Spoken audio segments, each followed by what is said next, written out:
make sure that I was gleaning on, when I travel, I don't have so many books. And thank God for the phone. Because in a blink of an eye, you can get almost anything holy and pure. And so one of the classes I took was on the Ten Commandments, since we're committing to receiving the Ten Commandments all over again. And some people might look at it, well, it doesn't so much apply to me these days. Like, of course I'm not going to worship a stone. What does that have to do with me today? Of course I'm not going to commit adultery. Oh my gosh, am I crazy? Like, what are 10 commandments? This is for like really, like, sociopaths or something. But they do have meaning for us today, even to the ones that aren't a sociopath, that would do such hideous crimes. So, the first one is, I am the Lord your God who took you out of Egypt. Basically, Hashem is reminding us, Hashem is always there with us. When we were even in the depths of slavery, Hashem was with us. So when you hear this, just remind yourself, Hashem is with me, wherever I am, even when I'm not so good, even when I've had my downtime. He's always with me. Second one, no other gods. What does that mean to me? Not that I shouldn't worship this stone, although today's stone is money, worshiping honor. But this is like a message from Hashem to us.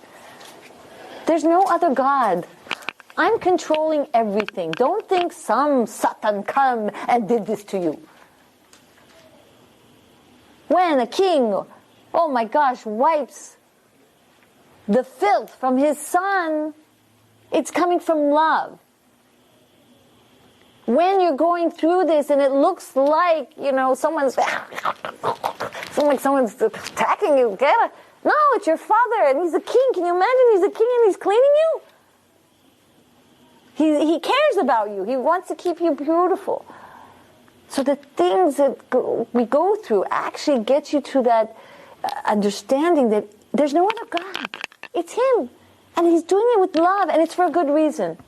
I just was on some other line also, and I heard this lecture. I forgot her name, and she was saying this. It's a very long story, but this man basically did not want to make a trip out, during the holidays to some place. Everyone convinced him he did it, and he just was so upset that he got, tricked into going, and all through the way, this is not a good idea, but then all of a sudden, like, everything went wrong, delayed in London somewhere, and then his luggage got lost, and then when the luggage finally got to him, his begishe, his mother had put toothpaste, because she forgot to pack it, it was all over toothpaste, and it was right before Shabbos, he didn't barely have time to clean it, and he had to go with a stained begishe, and every step of the way, he's like, it's such a miserable trip, I knew I shouldn't have gone, I should have gone. And then finally, like, he's so embarrassed, like, he's going to go to shul, and he's just going to go to the front. He's not going to pay attention and hide himself. Just look at the sitter, not to see anybody, because he's so embarrassed. Then he goes, and he actually, like, just davens and stays to the end, because he doesn't want anyone to see him when he's leaving with this big stain. And all of a sudden, I don't know, Moshe Shabbat, someone approaches him and says, I have a shidduch for you.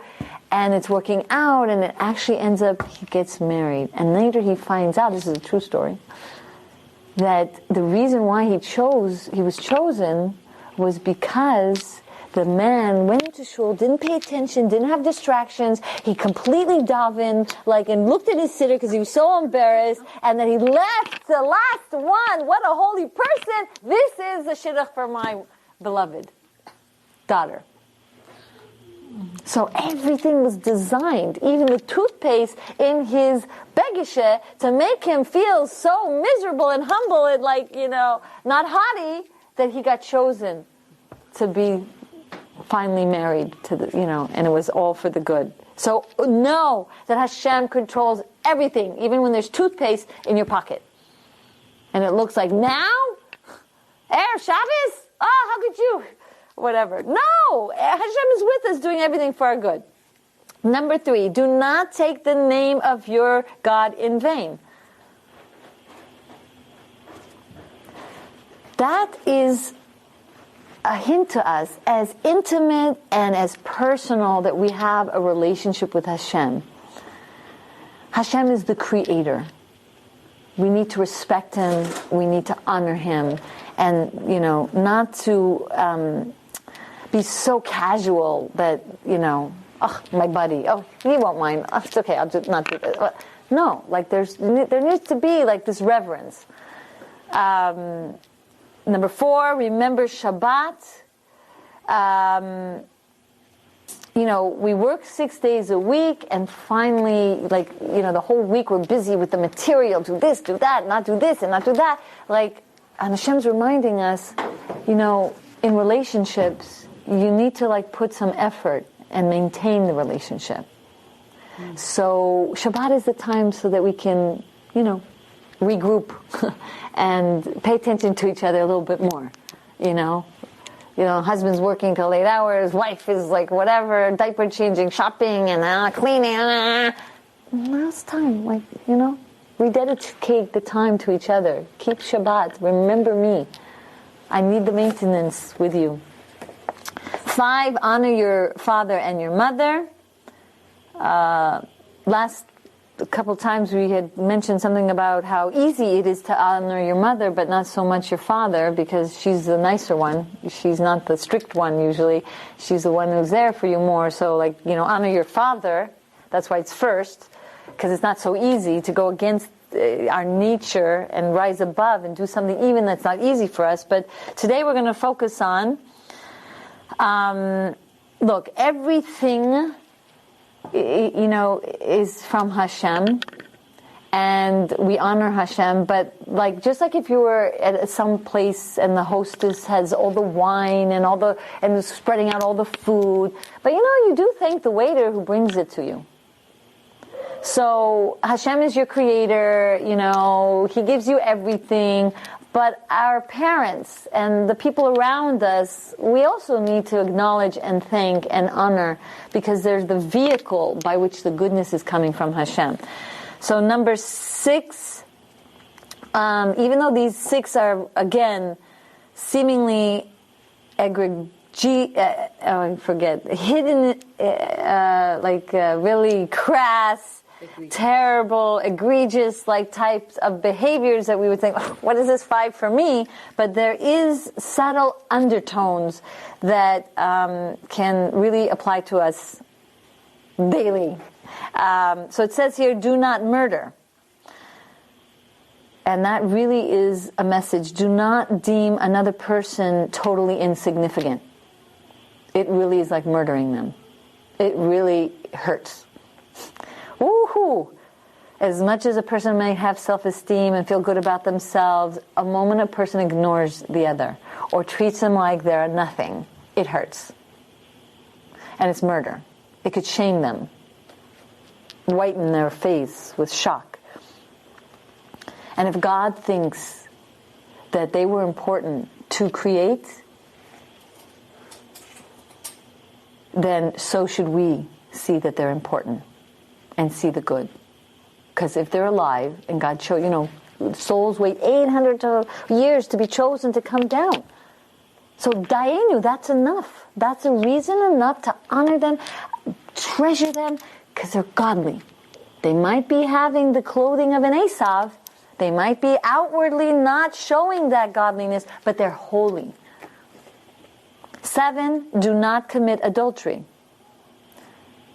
Well, try your best to abstain from exhibiting love between you and your mate, because that might ignite a feeling of passion for the other that's watching it. Oh, you mean in front of others? Yeah, in front of others, because it's likened to committing adultery, because that can then end up leading to adultery. So someone's watching this really juicy moment, and it's so beautiful and so arousing. And that person might be aroused, and then that person might come towards you, and then that could be a very uncomfortable situation. And then a person might have a certain thought. Oh wow, they think I'm nice. They think I'm, And that is already like a spiritual adultery.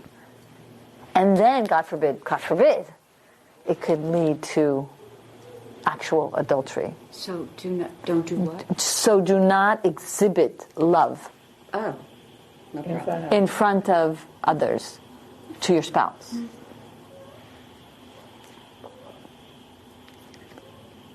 Don't exhibit love, you mean to your husband? Yeah, to your front of husband, others, because that could arouse an inappropriate thought by the other, and that could lead from one thing to the next, and then, God forbid, either spiritual infidelity or God forbid, and could lead to whatever. So A, do not kidnap. Be careful not to utilize another for your own personal gain. Your own personal gain by using them, by taking advantage, like using them, like you're like, it's don't like.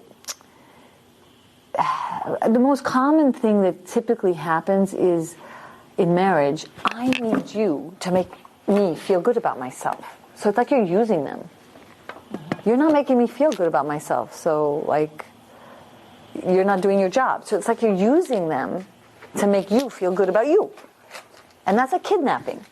You're not supposed to use them to make you feel good about yourself. Exactly. You're here to fulfill a mission, to bring out the good in the other, including, of course, yourself, but especially in the marriage.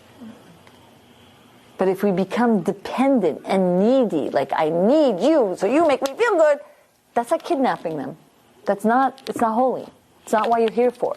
You didn't come down here and you left all of Gan Eden, all the pleasures of the world to come down here and need that person to make you feel good about yourself. If that's what we came down here for what? We had all of that in Gan Eden. We're here to be a lamp lighter, to bring out the good in other people, by first working on bringing out the good in myself. Number 9, do not bear false witness. Who goes to court and says, and I mean, there are people still these days, but like, come on. This is for the lowly class. What? Well, no. How many times do we judge unfavorably? Mm-hmm. And it's like we're bearing witness to their negativity, but we don't know the whole story. Oh, you are a lowly creature for behaving that way. Well, darling, they could have been given a fiery temperament like a baker's oven. And it's very hard for them not to be that way. And you're bearing false witness. You don't know how maybe they were raised as a child. You're judging them unfavorably, but you don't know all the circumstances of why. Try your best to be a positive witness. This is a godly soul. Okay, it might be trapped. This is a holy neshama. Number 10, do not covet someone else's possessions, your neighbor's possessions. Well, maybe we can relate more to that. Try to be happy for their good fortune. And the more you're happy with their good fortune, Hashem will say, wow, I'm going to make your fortune better. And whatever it is, Bezrat Hashem, may we share the blessing of the saying that you say, a Kabbalat HaTorah besimcha ubepnimiyut. So that we should be able to receive the Torah with happiness. Because now we can know who we are.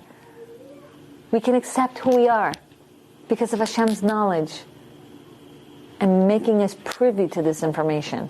And the more happy we are to receive it, the more the internal messages of Hashem become internal within us. because we're happy to receive it. It's like we're open arms, it's coming, and we're able to accept it, and it's able to penetrate deep within us. Shavuos is not about, oh my gosh, I didn't do the Torah right, I didn't do this right, It's not about fear, it's not about lightning and thunder like on our own being in the negative, God forbid. It's about simcha, it's about happiness. It's the happiest day of the year. So I bless all of you to have the most amazing Shavuos ever. And let's just do a little meditation to help us remember this class, and so that when we really do enter the gates of holiness of that day, that we really will be able to be besimcha. To be besimcha with ourselves, and to be besimcha with the other, and to be besimcha with Hashem's creation. Amen. So we'll just take a deep breath and get in a comfortable position. And with every breath we take, we just feel a wave of relaxation, even though we're kind of excited and it's a countdown all over again. And with every breath we take, it's just peace and tranquility. Peace and tranquility with God's design.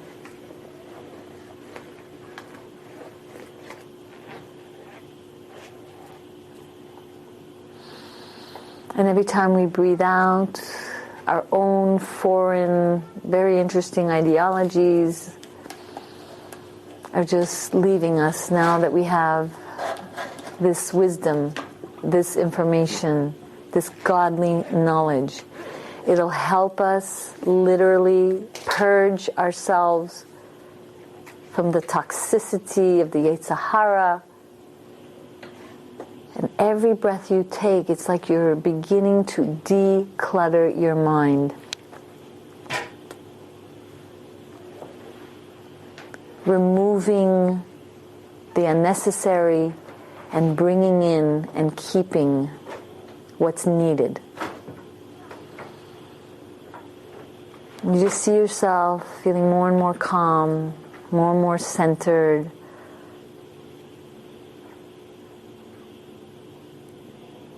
And focused.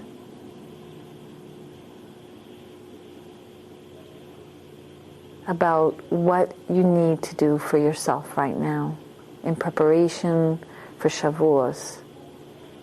To literally be an open vessel to receive God's wisdom.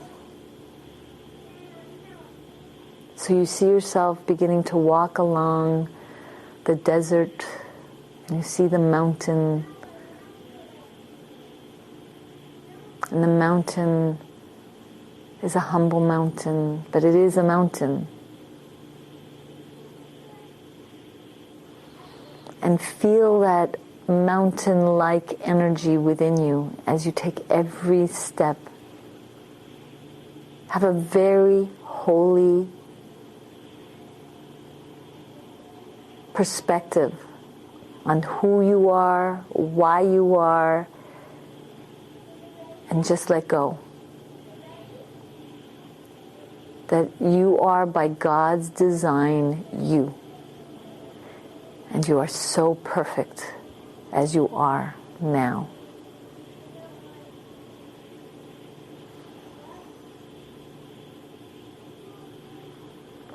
And really feel comfortable in your own shoes as you take every step.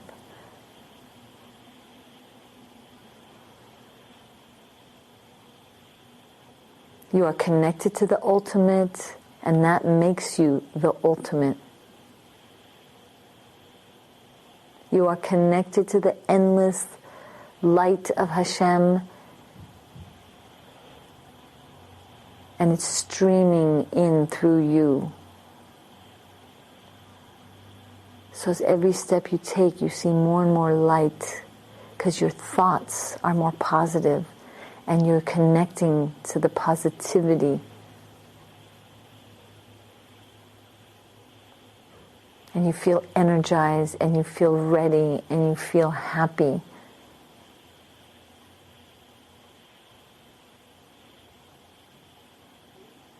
And you believe in yourself because you believe in God.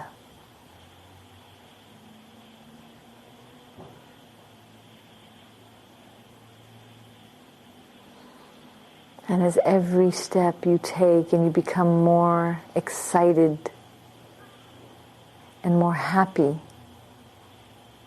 to be you, just the way you are.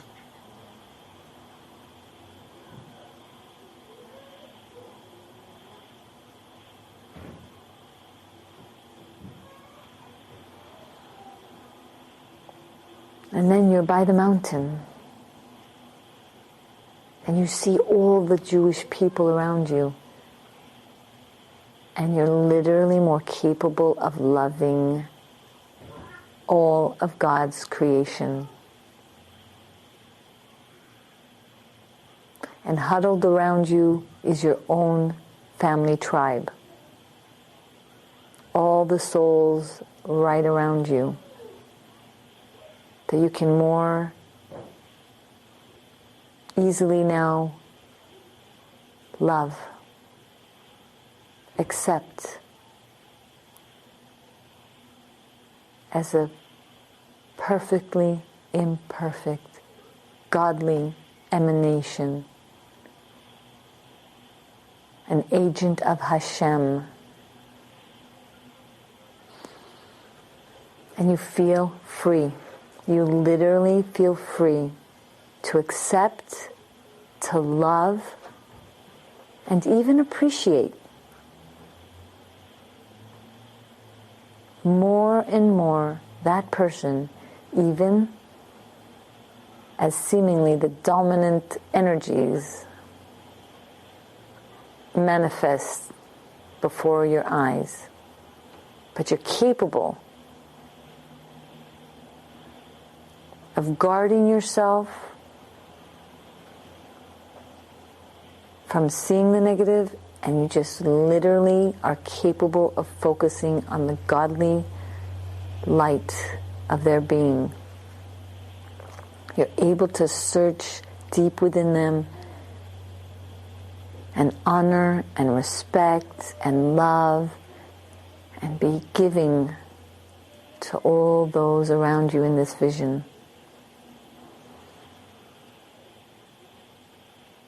And now you are a pure vessel. And now you're able to receive more and more godly emanations to help you through this journey. Take a moment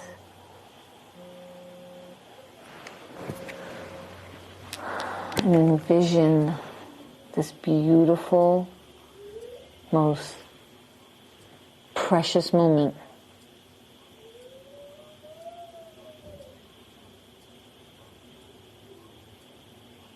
Feel the oneness, feel the harmony of the moment with all of Hashem's creations. And then say a little prayer.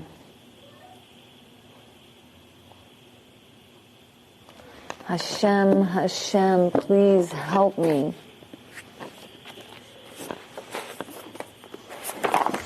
Help me.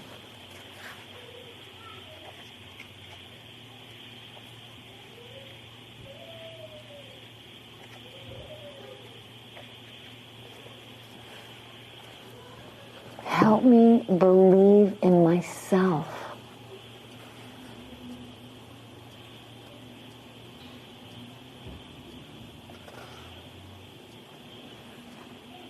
Help me keep my self-love.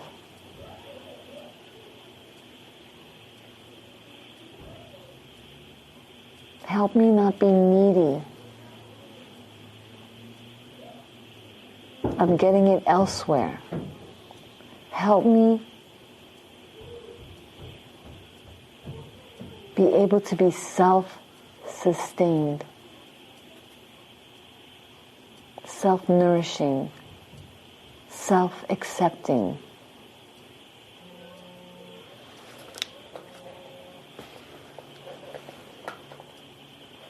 Thereby, I can be a more powerful power of attorney for you, Hashem. Therefore, I can be a better agent for you, Hashem. Thereby which I will be able to cope better with the people around me.